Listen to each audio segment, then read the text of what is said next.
tentang era suku bunga tinggi yang akan terjadi dan ada tantangan-tantangan tersendiri yang akan timbul dengan kenaikan suku bunga tinggi. Pertama dari transmisi kredit dan lain-lain, bagaimana nanti performa bisnisnya untuk membayar kredit dan lain-lain. Saya ingin mendengar langsung dari Anda, kalau dari Hipindo sendiri, seperti apa komunikasi yang terjalin antara anggota Hipindo untuk bersama-sama mengatasi challenge yang ada mengenai era suku bunga tinggi ini, apa yang biasanya akan dilakukan oleh para pengusaha, terutama di Hipindo sendiri untuk menghadapi tantangan-tantangan dalam hal ini khusus adalah mengenai era suku bunga tinggi. Silakan Pak. Ya, kalau kembali lagi, Hipindo ini kan sektor offline, tenaga kerjanya banyak. Jadi kami itu ada yang namanya costing, tiap bulan harus dibayar.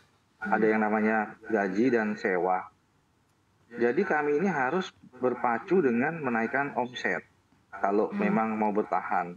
Nah sekarang masalahnya ini yang kami mau sampaikan adalah pada saat memaksimalkan potensi kami baik dari segi SDM maupun aset untuk membayar bunga gitu misalnya ya. Tapi kini kadang-kadang stoknya nggak ada.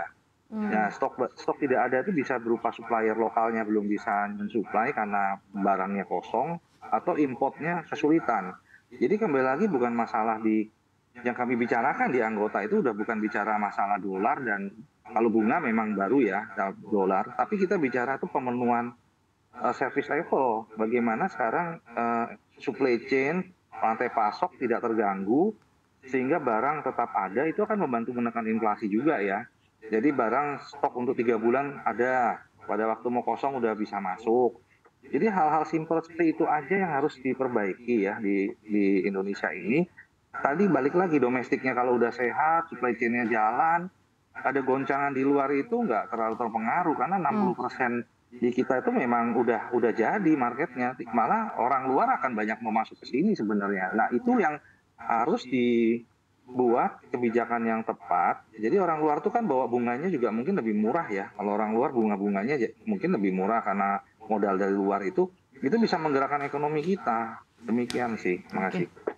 Baik, terima kasih banyak untuk tanggapannya dari Pak Budi. Dari Mas Ajib ini saya ingin nanya kepada Anda, kalau dari Apindo sendiri mengenai kenaikan suku bunga dari Bank Indonesia dan sudah mungkin ada antisipasi tersendiri dari Apindo ya mengenai hal ini, apa yang sudah dikomunikasikan dengan anggota Apindo. Dan terakhir mungkin saya ada pertanyaan khusus kepada Mas Ajib sebagai tim analis kebijakan Apindo gitu ya. Tahun ini tahun yang quite challenging ya, tidak usah ada kenaikan suku bunga tinggi saja sudah quite challenging. Di domestik mungkin nanti kan ada pemerintahan baru dan ada program-program baru yang tentunya akan memberikan sedikit beban kepada APBN, ada banyak adjusting dan lain-lain. Ditambah lagi geopolitik global juga sedang tidak baik-baik saja. Apakah capaian-capaian ekonomi Indonesia yang sudah sempat dikerahkan di era APBN 2024 seperti contohnya pertumbuhan ekonomi di 5% ke atas dan lain-lainnya akan terganggu dengan adanya gejolak ini dan regulasi-regulasi yang sebenarnya juga tidak menguntungkan sektornya? Oke, ekonomi dan dunia usaha termasuk investasi Safrina itu membutuhkan paling tidak 2 prasyarat. Satu berbicara kepastian, baru kita berbicara kedua namanya imbal hasil. Kepastian ini terkait dengan masalah risiko masalahnya. Dan yang kita harapkan adalah berbicara stabilitas politik dan sosial bisa terjaga dengan baik. Makanya peralihan kekuasaan ini kita harapkan bisa bersifat smooth sehingga risikonya rendah dan kepastiannya relatif terjaga. Karena kalau berbicara imbal hasil, Indonesia menawarkan potensi yang begitu luar biasa kok. Ketika kita masih berbicara 60% PDB kita itu ditopang oleh domestik, ini sebenarnya berarti sektor manufacturing, sektor hilirisasi, sektor investasi masih bisa meningkatkan rasionya. Artinya kalau kita pengen double untuk GDP-nya, kita sangat bisa. Katakan dalam waktu 5 tahun ke depan. Berarti kita pertumbuhan ekonomi harus sangat agresif 6-7% setahun. Kalau kita lihat Safrina, bahwa memang betul kita rata-rata di atas 5%. Tapi ada satu problem jangan kita lupa bahwa sebenarnya tren pertumbuhan ekonomi kita sedang menurun. Kita ingat betul tahun 2022 kemarin kita pertumbuhan ekonomi mencapai 5,31% secara agregat di Desember 2022. Tapi kemudian di tahun 2023 kita dalam tanda petik hanya mencapai 5,05%. Artinya kalau tren ekonomi ini berlaku seperti ini aja, maka potensinya sangat bisa di bawah 5%. Padahal kita lihat dari kerangka ekonomi makro yang dibuat oleh pemerintah, Indonesia itu punya pertumbuhan ekonomi yang cukup agresif untuk 2024 ini, yaitu sebesar 5,2%. Nah, kalau kita melihat bagaimana perkembangan yang ada, sebenarnya angka 5,2 itu menjadi yang sangat challenging, karena kita harus bisa membuat sebuah lompatan yang tadinya trennya turun harus kembali kita naikkan.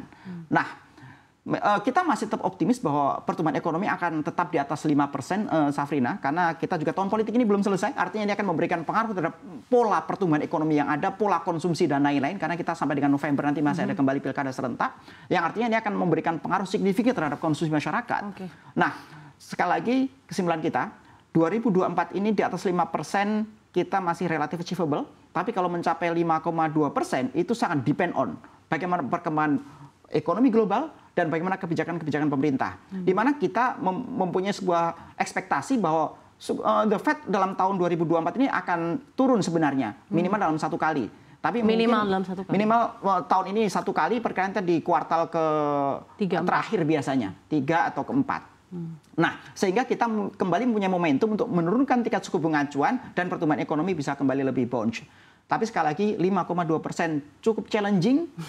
Tapi di atas 5% relatif achievable. Kira-kira demikian. Masih ditopang dengan konsumsi domestik. Jadi apapun itu regulasi yang dikeluarkan pemerintah selalu memperhatikan bagaimana tetap menjaga daya beli dan ketahanan dari konsumsi domestik.